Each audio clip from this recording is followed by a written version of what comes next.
al pastor Steven Borg, que es el que nos trae el pan de vida.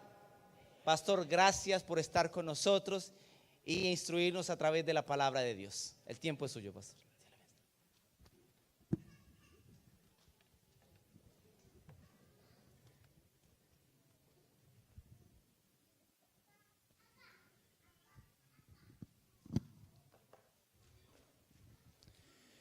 Qué bonito cantan ustedes. Damos gracias al grupo Alabanza. Ellos me acompañan por donde quiera que voy. Por donde yo voy, ellos van. Así que queremos agradecerles porque le añaden un sabor especial a la música de las actividades que tenemos. Antes de estudiar nuestro tema de esta noche, quiero mencionarles que hay materiales, no tuvimos anoche porque llegué rayando la hora, pero hay unos materiales en una mesa afuera y esos materiales están disponibles después que ustedes salgan. No queda mucho, pero queda algo. Quiero mencionar nada más un par de materiales. Uno es el libro que escribí que se titula Culto en el trono de Satanás.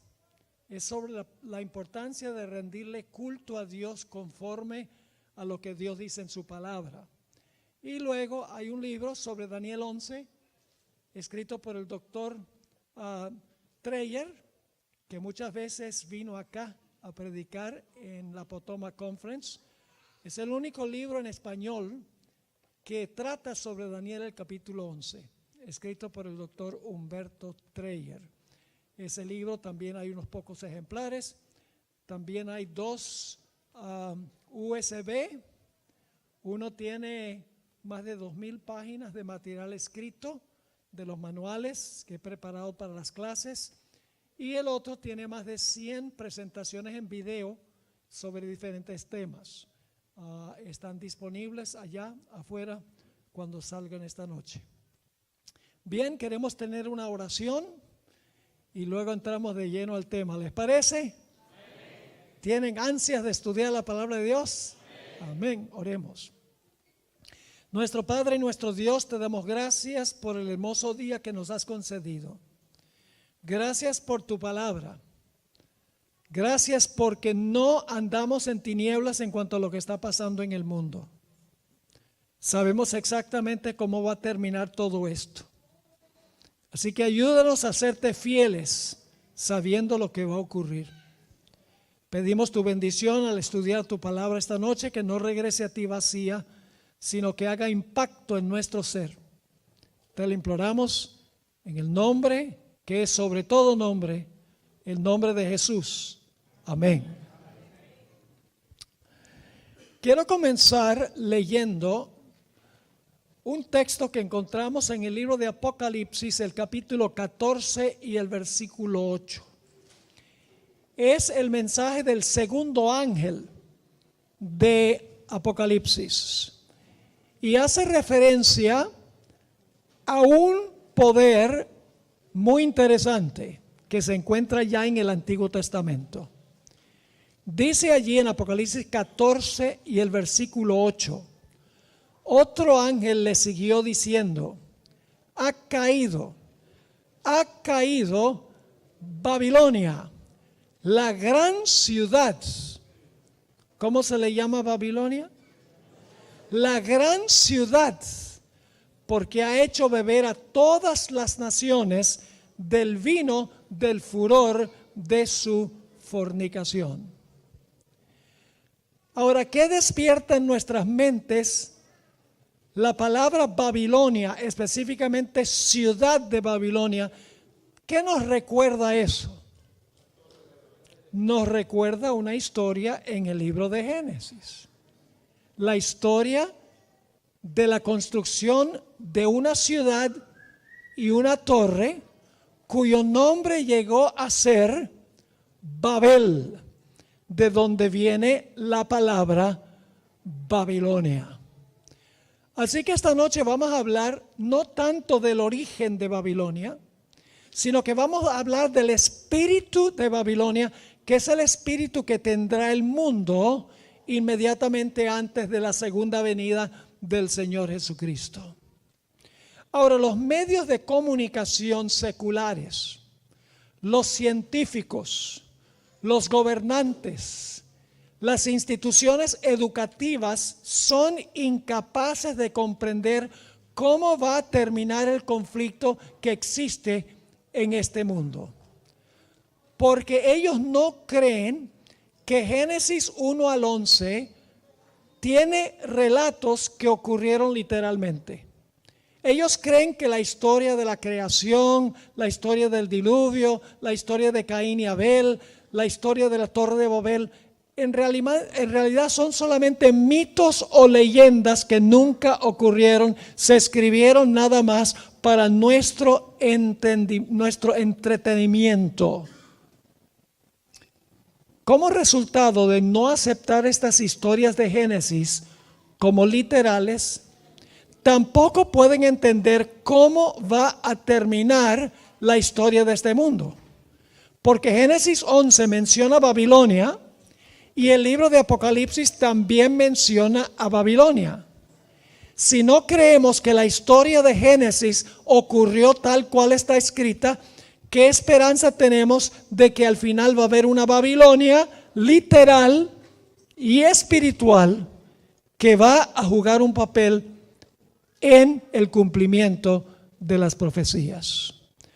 Así que para entender la Babilonia en Apocalipsis necesitamos entender primeramente la Babilonia del libro de Génesis.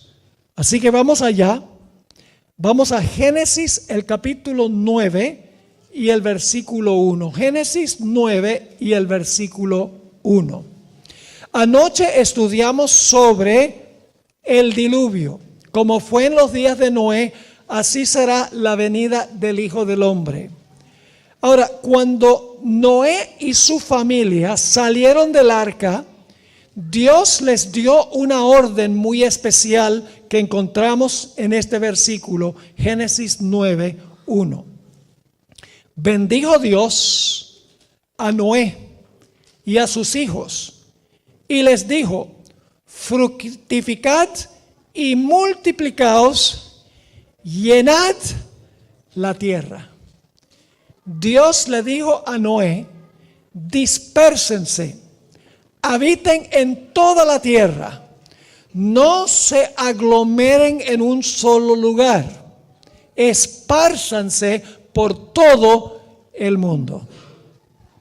Ahora, es importante para nosotros recordar la importancia del origen de la palabra Babilonia. En el libro de Génesis, los nombres son muy importantes. Más de 70 veces en el libro de Génesis se le da importancia al significado de un nombre. Quiero leerles una cita que encontramos en un diccionario bíblico que dice lo siguiente: en el modo de pensar bíblico, el nombre no es un mero rótulo de identificación. Más bien es una expresión de la naturaleza esencial de la persona que lo lleva. El nombre de un hombre revela su carácter. Como lo dijera Milton, Adán fue capaz de darle nombres a los animales, pues comprendía su naturaleza. El nombre no es solo un distintivo para distinguir a Esteban de Carlos. El nombre en el concepto bíblico tiene el propósito de revelar el carácter de la persona. Mis padres me pusieron el nombre Esteban Pablo. Tengo el nombre del mártir y del martirizador. ¿Por qué mis padres me pusieron esos nombres?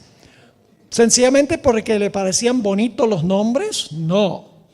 Me pusieron esos nombres porque me contaron varias veces durante mi vida: te pusimos esos nombres porque queríamos que tuvieras la fe y la confianza en Dios de Esteban y que fueras un misionero como el apóstol Pablo.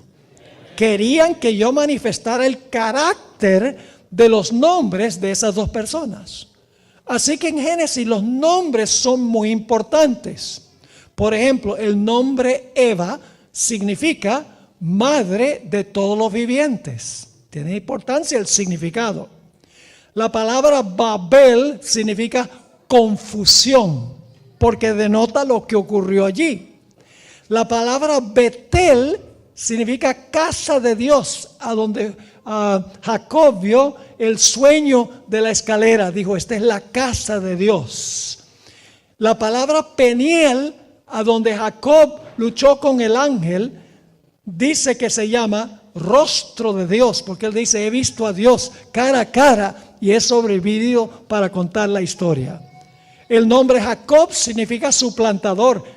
Vivió de acuerdo a su nombre, ¿verdad que sí? Porque quería suplantar al hermano. Cuando cambió su carácter, Dios le dijo, ya no vas a ser llamado suplantador, ahora vas a ser llamado príncipe de Dios, Israel. El nombre Yahweh Jireh, el nombre a donde Abraham llevó a su hijo Isaac para sacrificarlo, significa Dios proveerá, porque Dios proveyó un sustituto en lugar de Isaac. Son solamente unos pocos ejemplos de que en Génesis los nombres son importantes porque denotan la característica del lugar o denotan el carácter de la persona o lo que se quería que su carácter fuera. El fundador de Babilonia y el constructor de la torre de Babel fue un personaje que se llama Nimrod. Fue el cabecilla del proyecto de construir la torre y la ciudad. ¿Qué significa el nombre Nimrod? El nombre significa rebelión. Yo pregunto, ¿la construcción de la torre y la ciudad fue un acto de rebelión contra Dios? ¿Cómo no? Le cuadraba bien entonces el nombre Nimrod, rebelión. Noten Génesis 11 y el versículo 8 al 11. Génesis 11, versículo 8 hasta el versículo 11. Y Cus engendró a Nimrod, quien llegó a ser el primer poderoso en la tierra. Este fue vigoroso cazador delante de Jehová, por lo cual se dice así como Nimrod, vigoroso cazador delante de Jehová. Y ahora escuchen que él fue el cabecilla en el proyecto de Babel, porque dice, y fue el comienzo de su reino, ¿qué cosa? Babel, Erec, Akkad y Calné en la tierra de Sinar. Ahora fíjense qué interesante, esas ciudades, todas esas ciudades, Babel, Erec, Akkad y Calné, son ciudades que se encuentran en la misma región al lado del río Éufrates, donde hoy es Irak. En esa región, todas esas ciudades, donde se originó el proyecto de construir la Torre de Babel. Y dicho sea de paso, Daniel 1:2 dice que Daniel y sus compañeros fueron llevados a la tierra de Sinar, que es la misma palabra que aparece ahí en Génesis 11 y el versículo 8 al 11. Ahora el relato nos dice que los habitantes hablaban todos el mismo idioma y estaban todos unidos en el mismo proyecto. Vamos a leer Génesis 11 y el versículo 1 y el versículo 2. Tenía entonces toda la tierra una sola lengua y unas mismas palabras. Y aconteció que cuando salieron de oriente hallaron una llanura en la tierra de Sinar y se establecieron allí. Ahora las expresiones una sola lengua y las mismas palabras no solo indica que hablaban el mismo idioma, sino que significa que todos estaban en la misma página, todos estaban unidos en este propósito. Lo vamos a ver en unos momentos. Todos tenían el mismo espíritu de establecer un nuevo orden mundial centrado a donde construyeron la torre y la ciudad de Babel. Vamos a leer sobre el proyecto en Génesis 11 y el versículo 3 y 4. Génesis 11, 3 y 4. Y se dijeron unos a otros, los que hablaban el mismo idioma, los que estaban unidos: vamos, hagamos ladrillo y cozámoslo con fuego. Y les sirvió el ladrillo en lugar de piedra y el asfalto en lugar de mezcla. Y dijeron: vamos, edifiquémonos. Nota que no dice edifiquemos, edifiquémonos para nosotros una ciudad y una torre cuya cúspide llegue al cielo, y hagámonos un nombre. Quiere decir, hagámonos famosos por la construcción de la torre y de la ciudad. Y ahora fíjense por qué querían concentrarse allí. Dice otra vez el versículo 4: y dijeron: vamos, edifiquémonos una ciudad y una torre cuya cúspide llegue al cielo, y hagámonos un nombre, por si fuéramos esparcidos sobre la faz de toda la tierra. ¿Cuál era su temor? De que se esparcieran por toda la tierra. ¿Acaso Dios no había mandado que se esparcieran por toda la tierra? ¿Que no se centraran en un solo lugar? Es decir, ellos querían contrariar lo que Dios había dicho. Establezcase en todas partes de la tierra. No se concentren en un lugar específico. No construyan una ciudad a donde viva toda la gente. Elena White escribió una cita sobre el proyecto rebelde de los constructores. La cita está en Patriarcas y Profetas, página 99. Decidieron construir allí una ciudad y en ella una torre de tan estupenda altura que fuera la maravilla del mundo.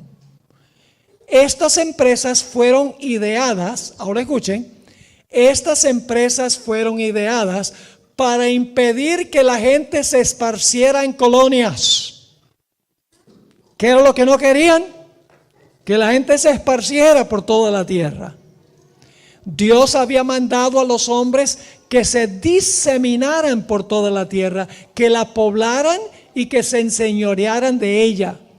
Pero estos constructores de la Torre de Babel decidieron mantener su comunidad unida en un solo cuerpo y fundar una monarquía que a su tiempo abarcara toda la tierra. Así su ciudad se convertiría en la metrópoli de un imperio universal. Su gloria demandaría la admiración y el homenaje del mundo y haría célebres a sus fundadores. La magnífica torre, que debía alcanzar hasta los cielos, estaba destinada a ser algo así como un monumento del poder y la sabiduría de sus constructores para perpetuar su fama hasta las últimas generaciones. ¿Cuál era el propósito de edificar la ciudad y la torre? ¿Honrar y glorificar a Dios? No. El propósito era atraer atención a ellos, a los fundadores, a la grandeza que tenían ellos. Ellos querían establecer un nuevo orden mundial centrado allí, una monarquía, por así decirlo.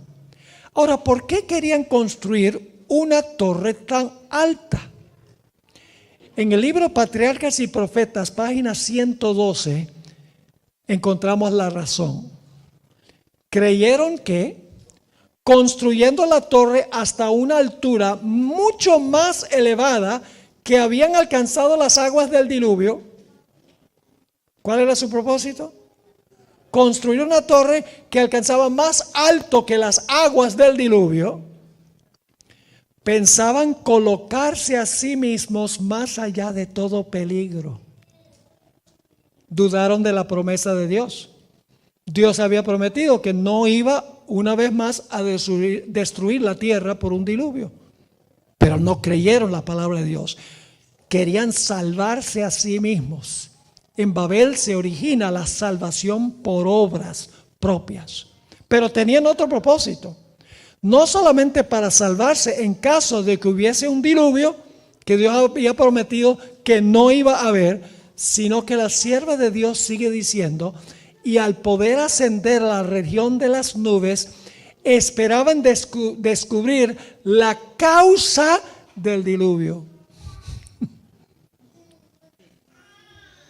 ¿Cuál fue la causa del diluvio? Dios mandó el diluvio. Pero ellos dicen, no fue Dios, tiene que haber alguna explicación científica. ¿Están entendiendo esta empresa? Rebelde, unidos en rebelión contra Dios, queriendo salvarse a sí mismos, queriendo explicar científicamente la razón del diluvio, hacerse un nombre de su grandeza, que la torre fuera un monumento de su propio poder. Ese era el propósito rebelde de ellos. Ahora, fíjense qué interesante esto. Dios ahora entonces va a hacer una investigación. Va a haber un juicio investigador. ¿Y usted cómo? ¿Está eso allí? Vamos a Génesis 11 y el versículo 5. Génesis 11, 5. Y descendió Jehová para ver la ciudad y la torre que edificaban los hijos de los hombres. ¿Qué hizo Dios? Bajó para ver lo que ellos estaban haciendo, para determinar si habían ido demasiado lejos. ¿Saben ustedes que Dios permitió que este proyecto avanzara hasta cierto punto? Y cuando llegó a ese punto, Dios dice, ya no más. Aquí se para este asunto. Pero el punto clave es que Dios investiga el caso para ver si han ido demasiado lejos en su proyecto de construcción. ¿Saben ustedes que Dios no solamente juzga individuos, sino que Dios también juzga naciones? Y Dios juzga iglesias, al igual que Dios juzga individuos. Pero Dios nunca destruye sin primero investigar el caso de la persona. Dios no solo investiga, no solo escribe en los libros del cielo si una persona es salva o no. Dios escribe también si naciones son fieles a Él. Permítame mencionarles una cita muy interesante aquí del Espíritu Profecía. Esto se encuentra en una revista donde ella escribió febrero 1, 1894. Dios guarda un registro de las naciones. ¿Qué guarda Dios? Un registro de las naciones y también de los individuos. Les da a las naciones cierto periodo de gracia.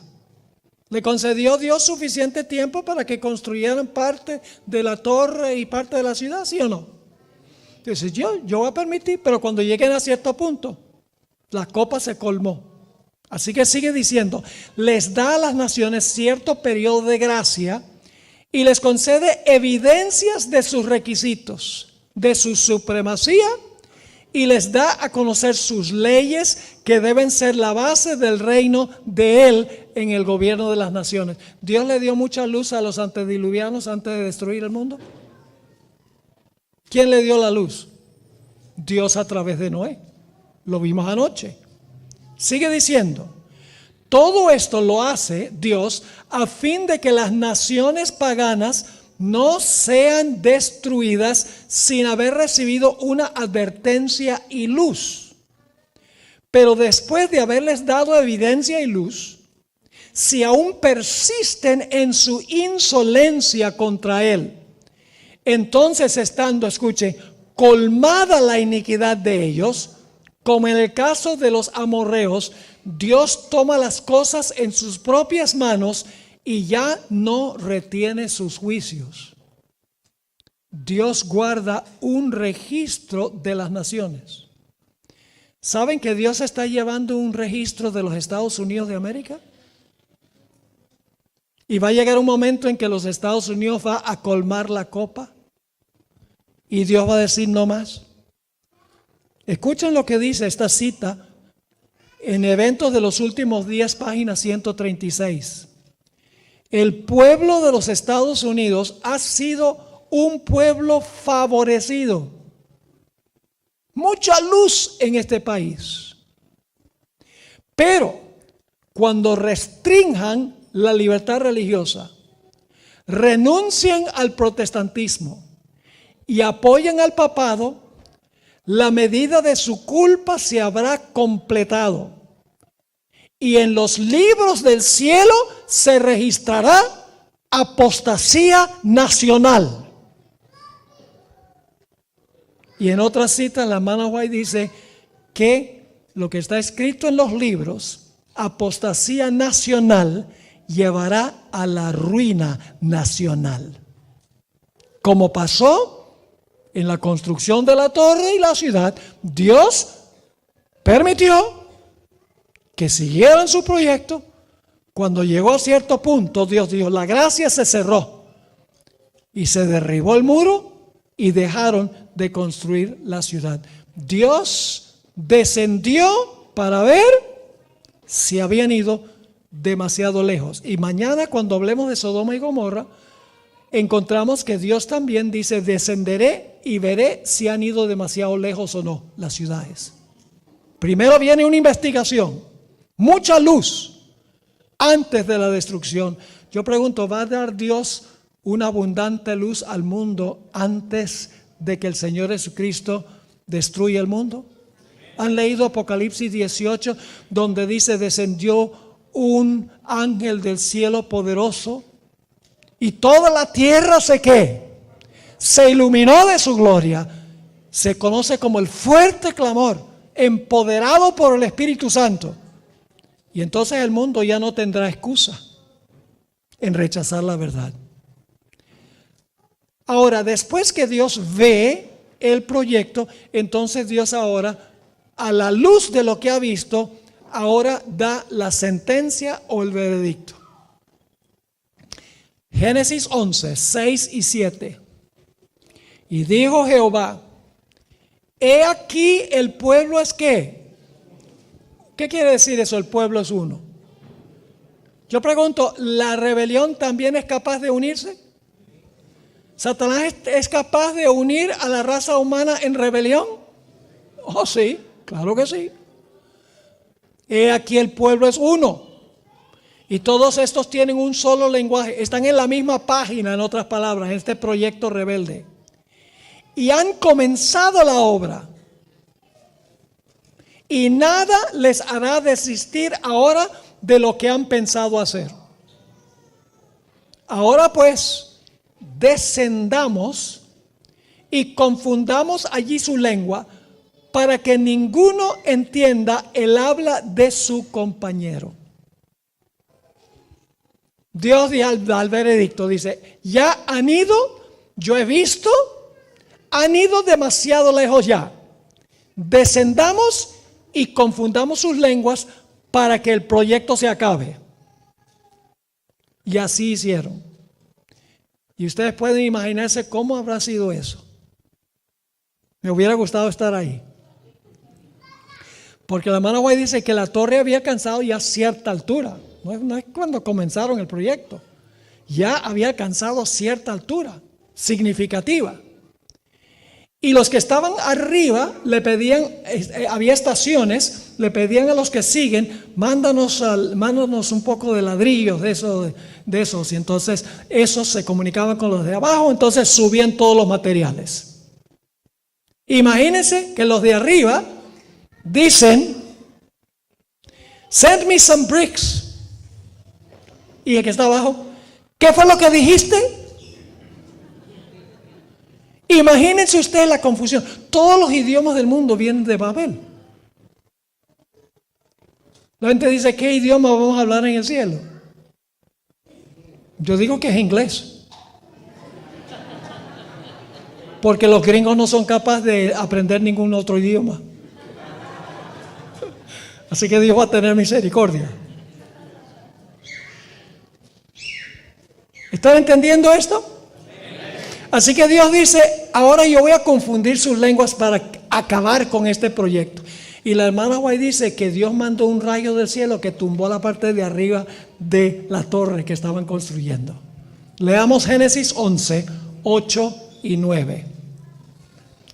Aquí ya viene la ejecución de la sentencia. Después Dios ve, pronuncia la sentencia y luego ejecuta la sentencia. Dicho sea de paso, el sistema judicial de los Estados Unidos se basa en el modelo divino. Porque un juicio tiene 3 pasos aquí en este país. En primer lugar viene la investigación del caso. Luego, basado en la evidencia, un jurado o un juez da el veredicto. Y entonces después que da el veredicto, se ejecuta el veredicto. Por ejemplo, un individuo que mata a otra persona. Primero se investiga todo el caso, porque es inocente hasta que se compruebe culpable en un juicio. Se investiga el caso, basado en la evidencia, el juez o el jurado dice es culpable y luego viene el tiempo cuando se ejecuta la sentencia. Eso es lo que está pasando en la Torre de Babel. Dios no destruye sin primero revelar la evidencia que se encuentra en el caso. Así que dice, así los esparció Jehová desde allí sobre la faz de toda la tierra y dejaron de edificar la ciudad. Por eso fue llamado el nombre de ella Babel, confusión, porque allí confundió Jehová el lenguaje de toda la tierra y desde allí, ¿qué hizo Dios? Los esparció sobre la faz de toda la tierra. Ustedes no quieren esparcirse, ustedes quieren conglomerarse en un mismo lugar, pues entonces yo los voy a esparcir. Ahora, Nabucodonosor quería reintegrar la Babilonia que menciona Génesis 11. Por eso la Babilonia de Nabucodonosor se conoce como la Neo-Babilonia, la nueva Babilonia. Él quería restablecer lo que había ocurrido en la Torre de Babel. Y quiero que noten el espíritu que tuvo Nabucodonosor muchos siglos después, porque nos muestra cuál es el espíritu y la actitud de Babilonia. Daniel, el capítulo 4 y los versículos 29 y 30. Daniel 4, 29 y 30. Aquí el rey Nabucodonosor se va a jactar de la Babilonia que él construyó. Dice, al cabo de 12 meses, paseando en el palacio real de Babilonia, habló el rey y dijo, ¿no es esta la gran Babilonia que yo edifiqué para casa real con la fuerza de mi poder y para gloria de mi majestad? ¿Captan el orgullo del rey Nabucodonosor? El mismo orgullo de los constructores de la Torre de Babel. En Isaías 47:10 se manifiesta ese orgullo pecaminoso, donde está hablando de Babilonia y dice, porque te confiaste en tu maldad, diciendo, nadie me ve. Tu sabiduría y tu misma ciencia te engañaron, dice el profeta, y dijiste en tu corazón, yo y nadie más. La confusión de las lenguas en Babilonia fue una bendición. Los constructores se dispersaron conforme al idioma que hablaban y se llegó a formar un sistema de naciones multinacional, multilingüe y multicultural. ¿Por qué quiso Dios esparcirlos por toda la tierra con su respectivo idioma? Sencillamente, escuchen, es muy difícil consolidar a todo el mundo en el mal teniendo muchas diferentes naciones, porque las naciones no se unen en una rebelión unida en contra de Dios. porque cada uno tiene su cultura, cada uno tiene su idiosincrasia, su forma de pensar, y es difícil que se consolide todo en una unión de rebelión en contra de Dios. Dios propuso impedir que en el futuro hubiese una unión que desmoralizara al mundo completa y totalmente. Lo que querían los constructores de la Torre de Babel, hermanos y hermanas, era establecer una civilización basada en la grandeza de la sabiduría humana. Pero Dios desbarató el plan e hizo mucho más difícil que todos se unieran en un proyecto de rebelión en contra de Dios. Ahora, hermanos y hermanas, esto que hemos hablado de Génesis al capítulo 11 está hoy en el proceso de ocurrir en este mundo también. ¿Han oído la palabra globalismo? ¿Saben lo que es globalismo? Es la intención de unir a todo el mundo, a pesar de sus idiomas, a pesar de sus diferentes culturas, unirlos todos en un proyecto de rebelión en contra de Dios. En 1990, el sacerdote jesuita Malaquías Martín escribió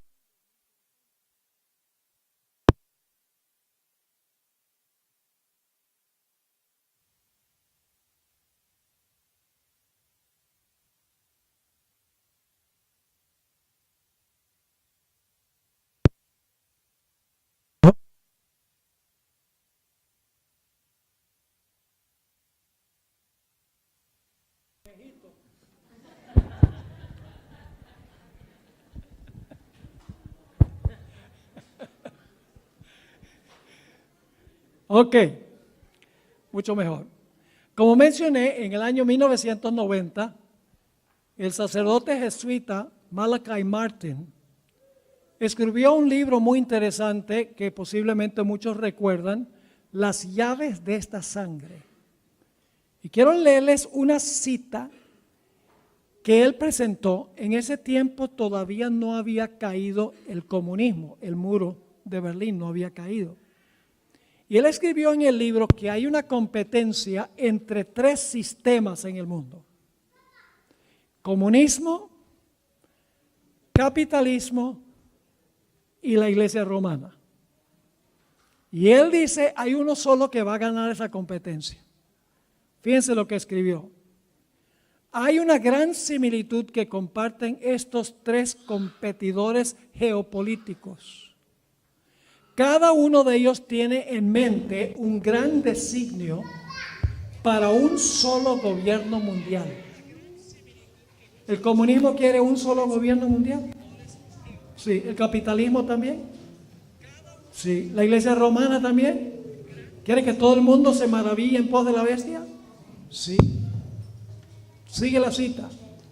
Su competencia geopolítica tiene que ver con cuál de los tres formará, dominará y administrará el sistema mundial que reemplazará al decadente sistema de naciones.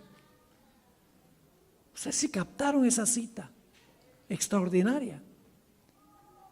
Uno de los tres, dice él, va a formar, dominar y administrar el sistema mundial que reemplazará el sistema de naciones independientes una de la otra. La idea es ya no tener naciones separadas. La idea es tener un solo gobierno unido, uniendo todo el planeta.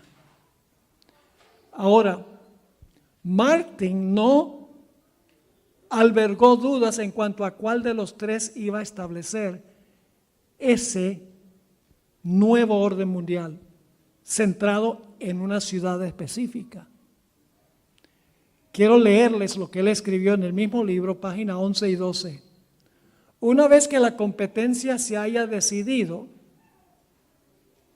el mundo y todo lo que está en él, nuestro estilo de vida como individuos y como ciudadanos de las naciones, nuestras familias y nuestros trabajos, nuestro comercio y dinero, nuestros sistemas educativos y nuestras religiones y nuestras culturas, hasta los símbolos de nuestra identidad nacional, que la mayoría de nosotros siempre hemos tomado por sentado, todo habrá sido poderosa y radicalmente alterado para siempre.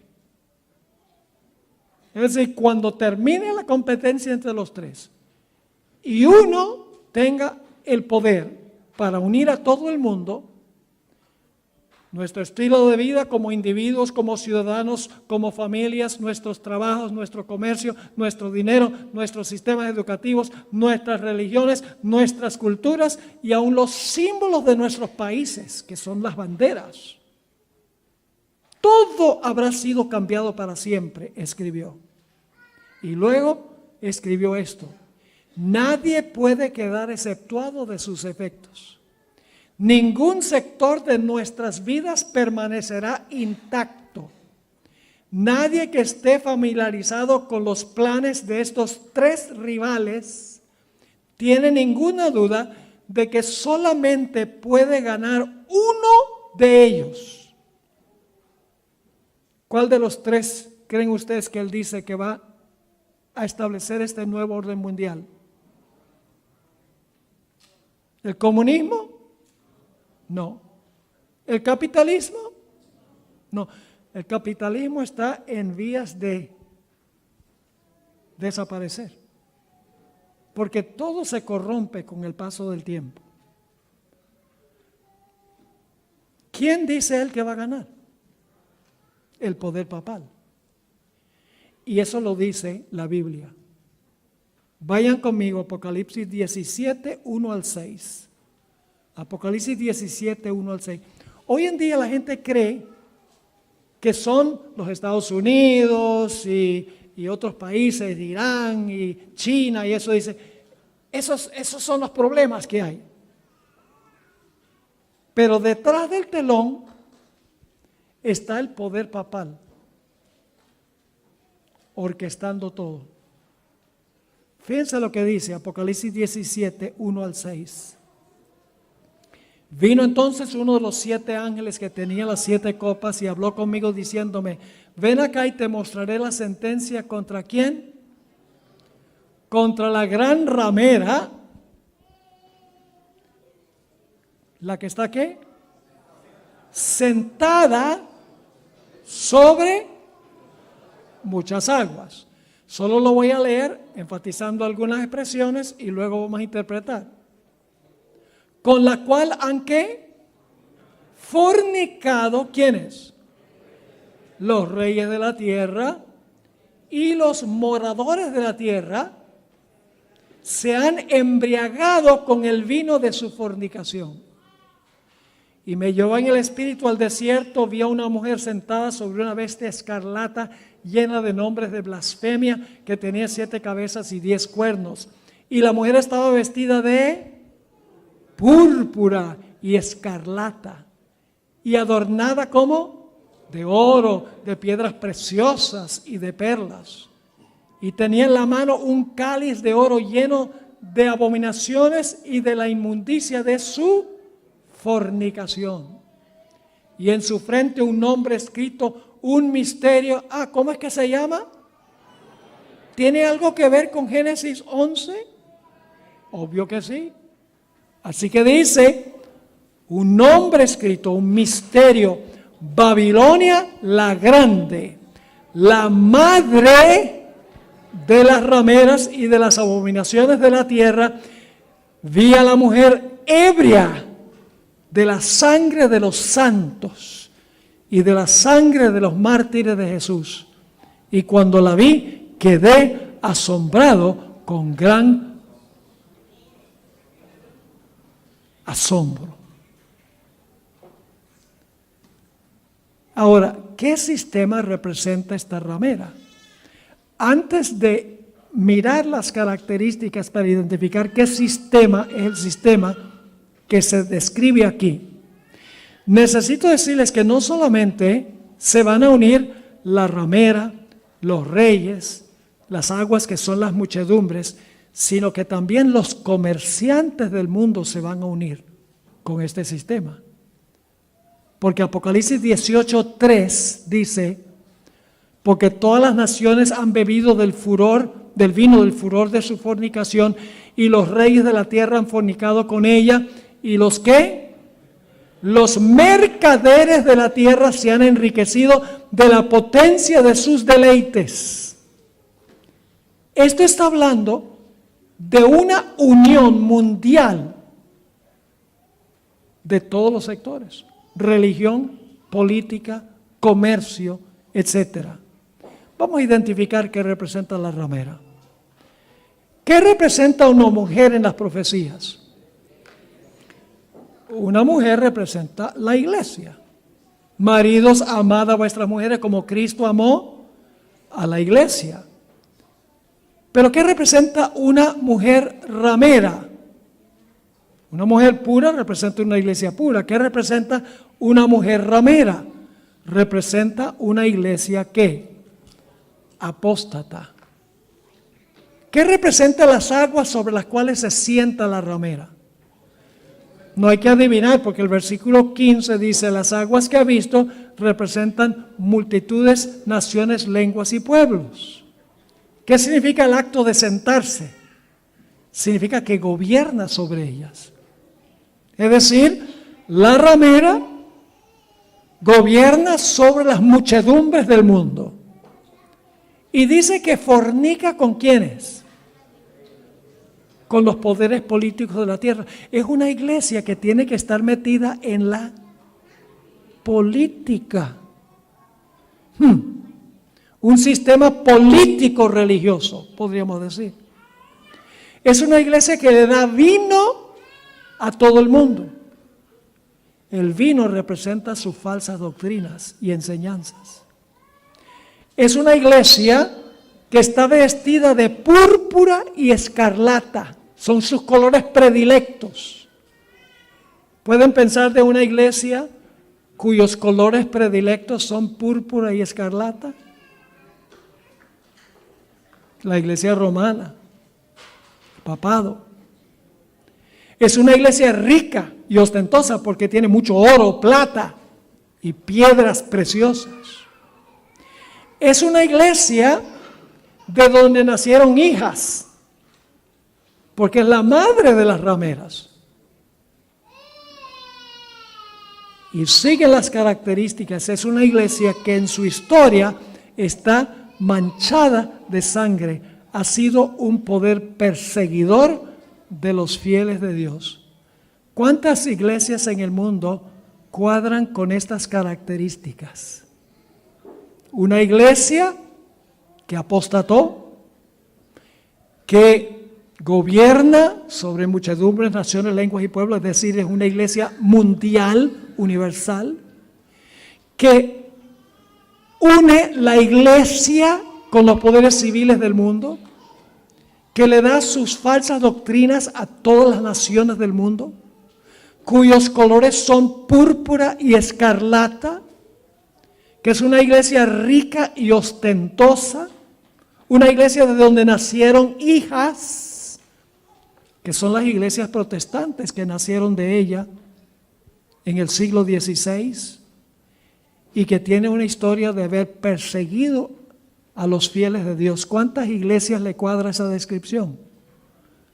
A una sola iglesia, la Iglesia Católica Apostólica Romana.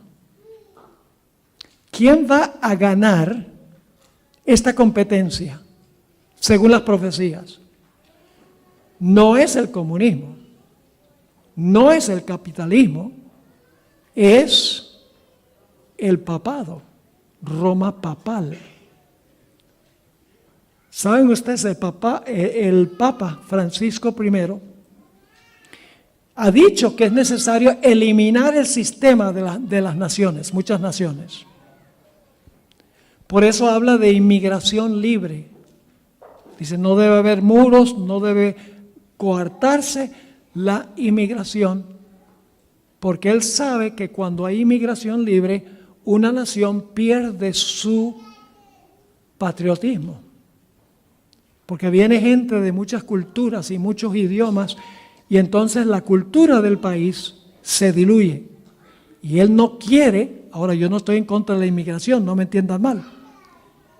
Pero el problema es, escuchen bien, que muchos inmigrantes que vienen a este país, yo diría posiblemente la mayoría, no sabe sobre qué fundamento fue construido este país.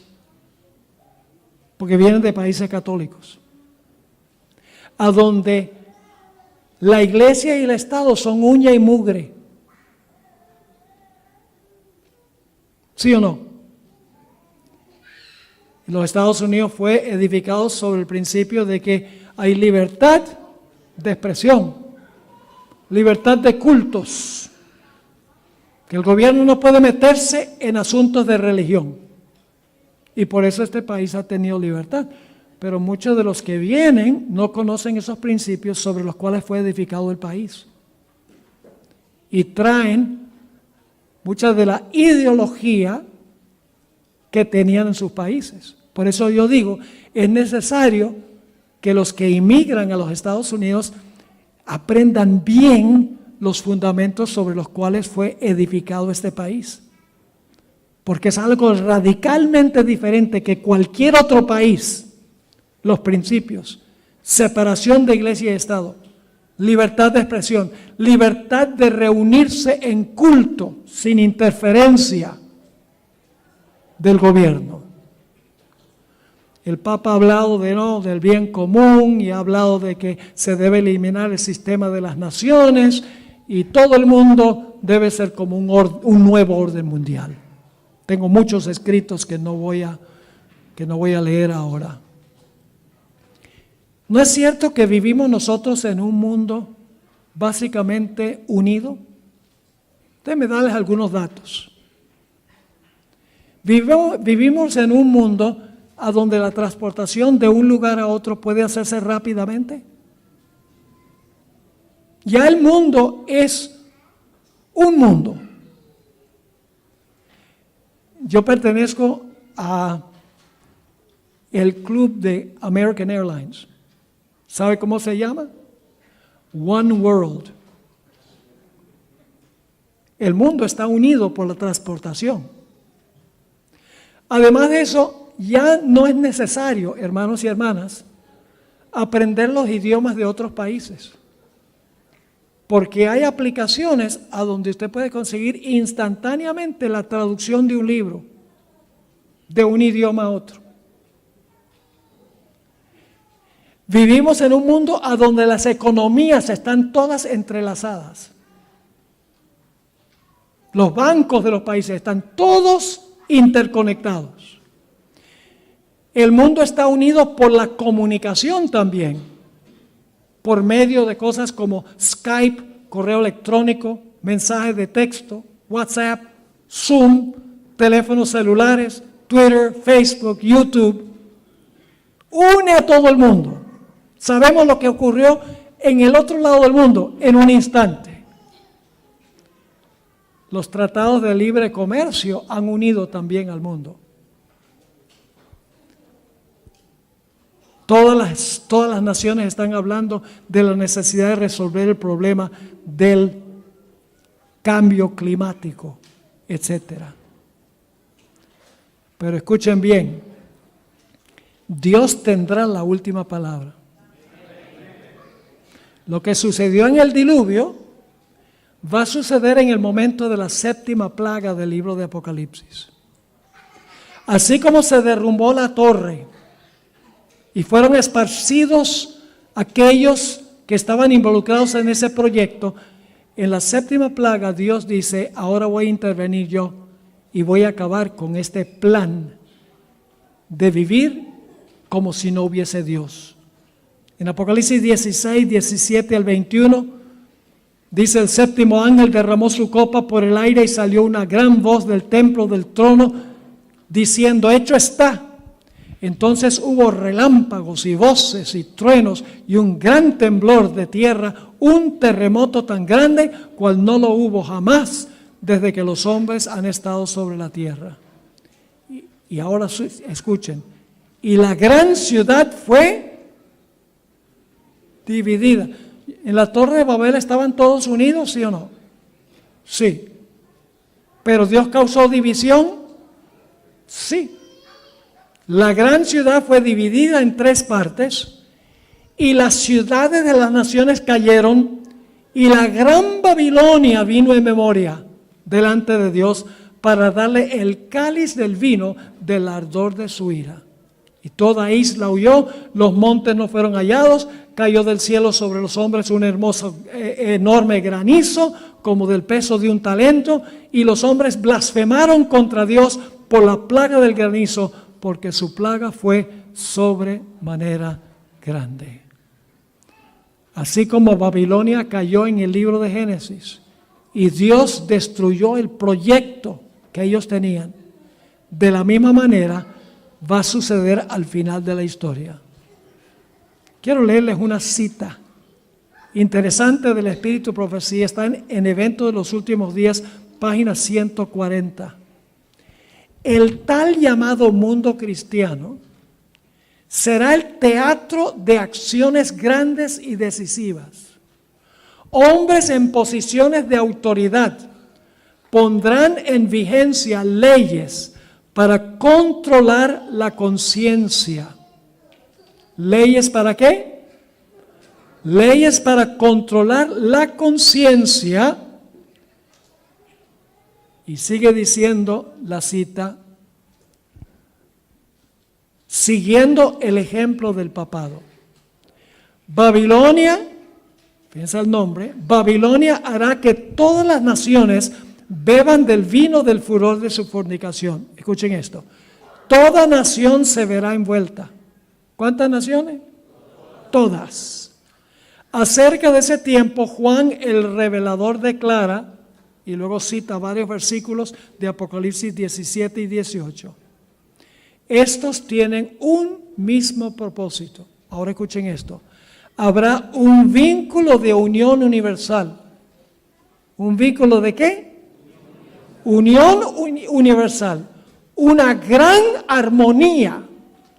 Una confederación de las fuerzas de Satanás. Eso es lo que va a haber. Ahora, ¿qué va a pasar con el pueblo de Dios cuando suceda eso? ¿Qué va a pasar con los fieles de Dios? Quiero leerles un par de citas. Cuando alcancemos la norma que el Señor espera que alcancemos, los mundanos considerarán que los adventistas son puritanos, fanáticos, raros y singulares. Quiere decir que los adventistas van a ser muy diferentes a lo que es el mundo. La hermana White dice que los que construyeron la Torre de Babel, había un remanente que vivía allá afuera, en el campo. Había un pequeño remanente que no estuvieron involucrados en el proyecto. En otra cita, la sierva del Señor escribió, esa cita que leí, Fundamentos de la Educación Cristiana, página 289. En otra cita, 5 Testimonios 515, ella escribió, nuestro pueblo ha sido considerado demasiado insignificante para ser digno de ser tomado en cuenta. ¿Nuestra iglesia adventista qué? Ha sido considerado demasiado insignificante para ser digno de ser tomado en cuenta. Pero vendrá un cambio. Dentro del mundo cristiano se están llevando a cabo movimientos que necesariamente traerán a la prominencia al pueblo que guarda los mandamientos. Algún día muy pronto los adventistas genuinos van a sobresalir. Se va a ver la diferencia, porque están opuestos a este proyecto de unión mundial en rebelión contra Dios, contrariando el plan del cual hablamos en Amigos de Jesús hace unas semanas. El plan original de Dios, de lo cual vamos a hablar en los 3 temas que vamos a trazar el sábado. Dios tenía un plan original. El plan original era salvaguardar la vida. Dios es el que dio la vida. 2 géneros, varón y hembra. Matrimonio entre hombre y mujer. El sábado, una dieta a base de frutas y nueces.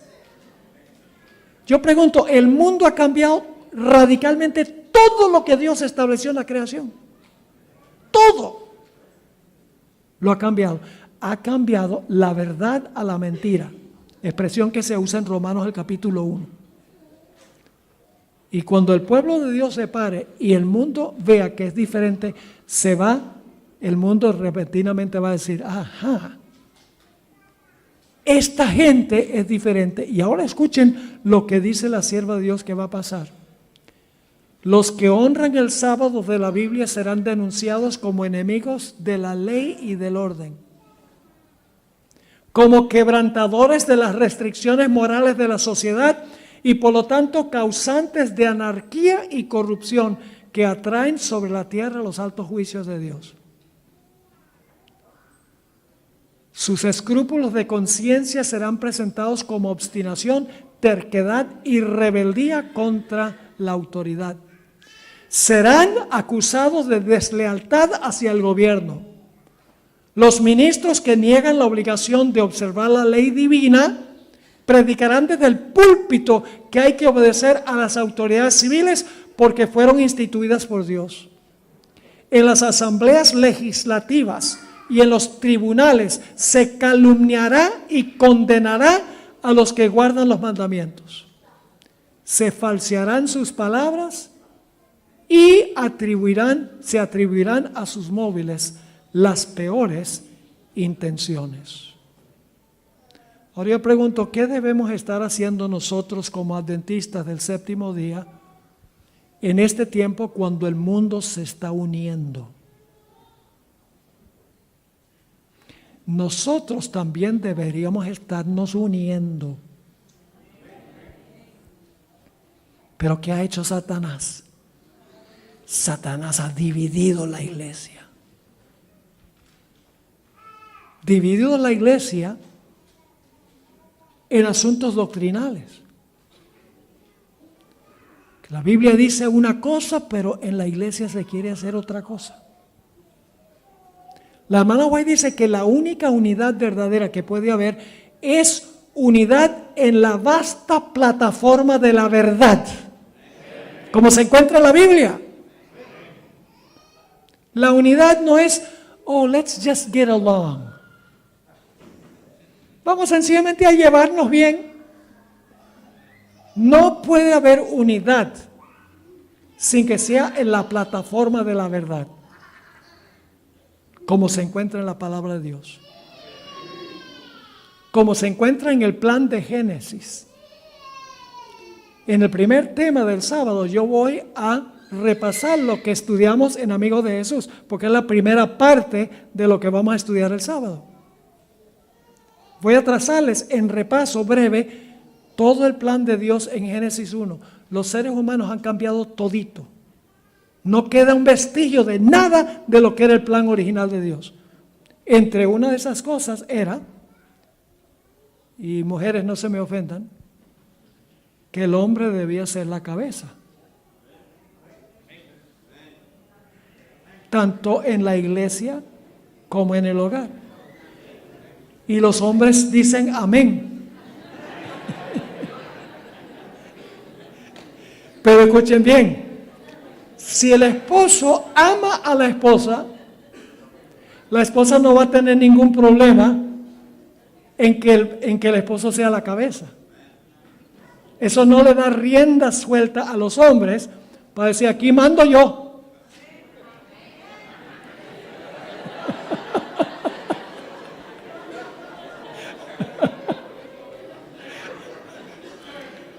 Entonces, que yo reparto por parejo. Les doy un ejemplo. ¿Jesús está sujeto a su Padre? Eso es malo, ¿verdad? Que esté sujeto al Padre. Yo pregunto, ¿Jesús es tanto Dios como su Padre? Sí, 100% Dios. Pero está sujeto al Padre. Si usted lee en 1 Corintios, el capítulo 11, versículo 3, dice que el Padre es la cabeza de Cristo, Cristo es la cabeza del varón y el varón es la cabeza de la mujer. Esa es la parte que a la gente no le gusta, que el varón es la cabeza de la mujer. Sí. Que el Padre sea de Jesús, sí. Y Jesús que sea del hombre, perfecto. Pero cuando llega al tercer punto, no, eso no. O es todo o es nada. Jesús se deleita en sujetarse a la autoridad de su Padre. ¿Saben por qué? Porque el Padre lo ama. Un matrimonio es celestial cuando el esposo ama a la esposa y la esposa se sujeta a la legítima autoridad del esposo. No significa que todo lo que dice el esposo, la esposa tiene que hacerlo. El esposo tiene que estar en armonía con la voluntad de Dios, en lo que pide. La esposa tiene derecho de desobedecer a su esposo si el esposo le pide que haga algo que es contrario a la verdad de Dios. Como los hijos tienen la habilidad de desobedecer a sus padres si sus padres les piden que hagan algo contrario a lo que dice Dios. Pero en la iglesia se ha cambiado el asunto. Dice, no, hombres y mujeres, todos son cabeza. Cambiado la verdad a la mentira. No se pierdan el sábado. Aunque yo sé que ustedes vayan a sus iglesias en la mañana y vengan por la tarde. No les ordeno, les sugiero. Y vamos a hablar del plan de Dios y cómo los seres humanos han cambiado todo. Cómo el mundo ha querido unirse en rebelión contra todo lo que Dios estableció. Nosotros debemos unirnos en la verdad. Porque si no nos unimos en la verdad, no hay unión. Hay una ilusión de unión, nada más. Mañana vamos a estudiar en cuanto a Sodoma y Gomorra. Interesante esa historia. Es tipológica. Es una ilustración de lo que va a pasar al final de la historia. Pues Jesús dijo, como fue en los días de Lot, así mismo será en mi venida. Jesús mismo dijo que hay una conexión. Estas tres historias de Génesis se cumplieron en el pasado, pero tienen una aplicación mucho más grande en el futuro. La historia del diluvio, la historia de la Torre de Babel y la historia de la destrucción de Sodoma y Gomorra. No se pierdan el próximo emocionante episodio. Mañana en la noche, la misma hora y el mismo lugar. Creo que también se están reuniendo ahí en la iglesia de al lado, así que si se llena aquí, podemos poner gente allá también. Y si es necesario, pues ponemos gente allá afuera y dejamos las puertas abiertas para que puedan oír. Padre Celestial, gracias te damos por la certeza de tu palabra. No tenemos que temer el futuro, ni llenarnos de ansiedad y preocupación, porque en tu palabra nos has revelado exactamente lo que va a pasar. Así que podemos tener confianza, certeza y paz, sabiendo que tú estás en control, aunque el mundo se una en contra de tu plan, sabemos que contigo estamos en una mayoría. Te doy gracias por toda esta hermandad que ha venido aquí a este lugar para estudiar tu palabra. Te ruego, Señor, que tú unas a tu pueblo sobre la firme plataforma de la verdad. Te lo pedimos en el nombre precioso de Cristo nuestro Salvador. Amén. Amén.